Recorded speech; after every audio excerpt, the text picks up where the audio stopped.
make sure na kapag naglalagay kayo dito sa face, dapat hindi niya tinatouch yung yung nozzle ba yun? Yes, dapat hindi niya matatouch yung surface ng skin nyo para hindi siya makontaminate. So, ganyan.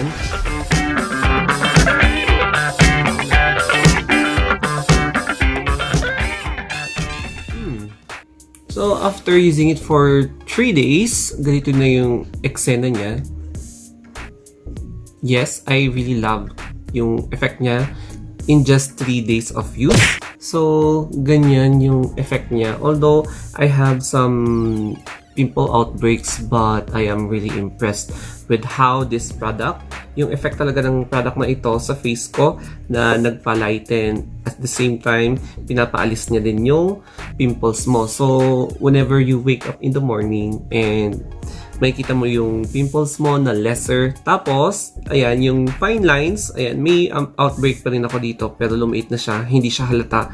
But then, what I love about this product is, pati yung wrinkles mo, it really diminishes. Ayan. So, that's how ito yung effect niya sa face mo. Yes. Pwedeng 3 weeks mo lang siya mauubos kung lagi mo siyang ginagamit like 5 times a day, which is not bad naman for as long as malaki yung difference sa skin mo before and after. And now, let's talk about the price. Magkano nga ba ang isang boteng ganito? And we have here yung pinagbilhan ko sa Lazada. Ayan. So, the price is, ayan, 740.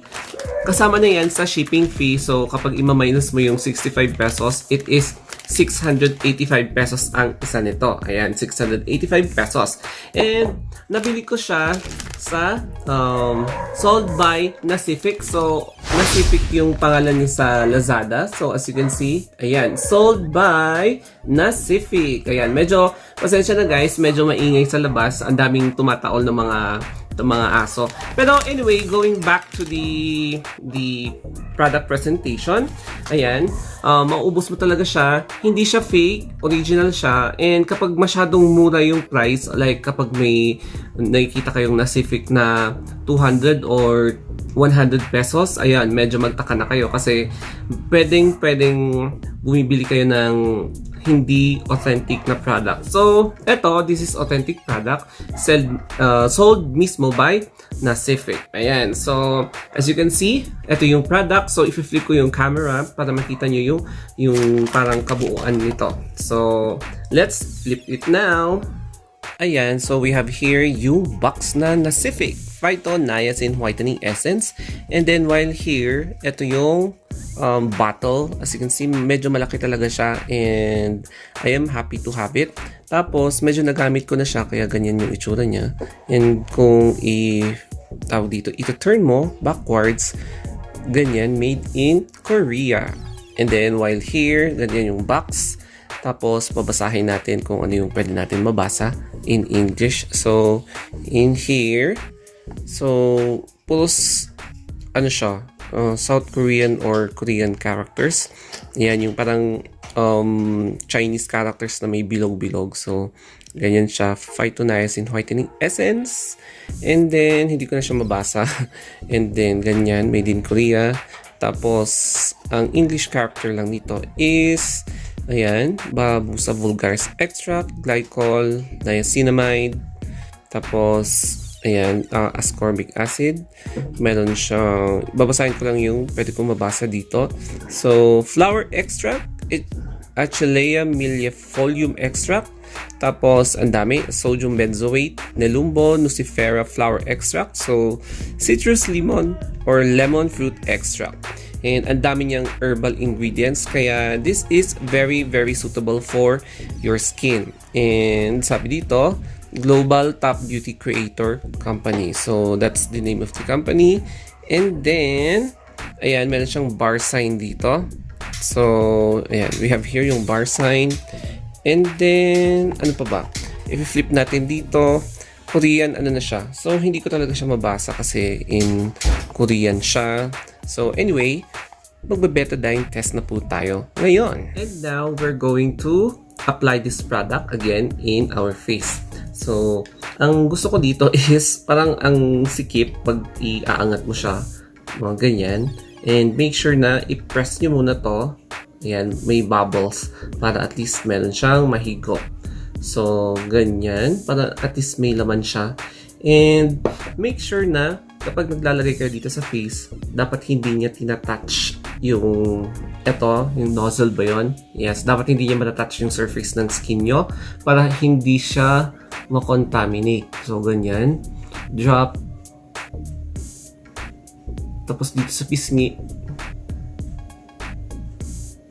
hindi, medyo viscous siya. So, ganyan. And the rest is patak nyo na lang dito sa kamay nyo. And mas maganda kung ayan, ganito yung eksena.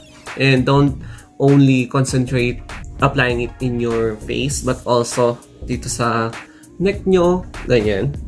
Sa neck, at the back of your ears. Mas maganda kasi kapag nag-a-apply kayo ng product, wag lang sa face. Because kapag puputi yung face nyo or mag-change ng texture, tapos hindi mag-change yung neck, ang pangit tignan. Mas maganda kapag if you're going to apply facial serum, always include your neck, yung chest, ayan, yung at the back of your ears, para at least pantay-pantay siya. And habang ina-apply nyo, always massage your skin in circular motion.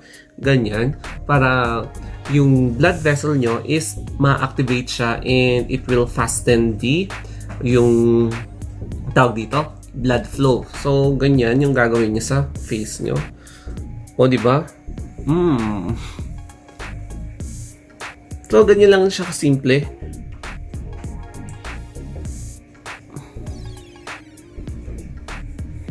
O, diba? So, ganyan yung effect niya. And I am glad yung effect nito. And one thing more, after applying this product for at least 3 days, ayan, itong Niacin Phyto Niacin Whitening Essence by Nacific, hindi rin ako masyadong tinutubuan kasi I can tell if a product is not compatible to my skin if tinutubuan ako agad ng pimples o kaya nagkakaroon na ako ng bumps agad or kumakapal yung whiteheads ko. Ayan, basta pag may irritation yung skin ko tapos nagre-red or medyo unusual yung pagdami ng acne breakouts ko, hindi compatible yung skin ko sa mga ibang products. So, since na-try ko to, ang masasabi ko is my skin is very compatible. Hindi ako masyadong pinipimples ng malalaki. Kasi kapag once na pinimples ako ng malaki, yung mga malalaking pimples na acne din, ini-stock ko na. So, eto, nagpapasalamat ako. No negative reaction sa face ko and I love using it. So, eto na muna yung gagamitin kong serum for the rest of this month. And of course, I will shift to other brands kung naubos ko na to. So, ang masasabi ko lang is ang verdict ko with this product is 10 over 10, of course, perfect 10 because my face love it and I really want this to recommend sa inyo sa mga naghahanap ng best serum. And I would like to say thank you for inventing this product kasi hindi lang yung pimples mo yung nawawala kundi hindi ka nagiging haggard sa itsura ng mukha mo. And especially my work is on shifting schedule, 7 to 3 to 11, 11, 7. Ayan, paikot-ikot yan. Every month, ganun yung schedule ko. So, parang nai-stress ako after work. And how many times will you apply this product? Siguro, for me kasi, bago ako lumabas, and then pagka uwi ko, and then bago ako matulog. So, parang it's 3 to 4 times a day. Yes, ganun lang kasimple yung gagawin nyo. And you can mix this product with other products, such as yung ginagamit yung cream, moisturizers, yung ibang soap. Walang contraindication. So, okay siyang gamitin with other products. So, you have here Nacific Phyto Niacin Whitening Essence. Ayan. So, ganyan. Buti naman na-focus niya. And by the way, guys, if you want to know more about me, just subscribe to my second channel, The Story of Anthony Vlogs. And if you have any question, just reach me out in my Facebook account, Instagram, or Twitter, The Story of Anthony. And comment down below lang kung meron kayong mga iba pang questions, so I am happy to help or answer anything under the sun. So that will be all, guys. Thank you for watching and have a nice day.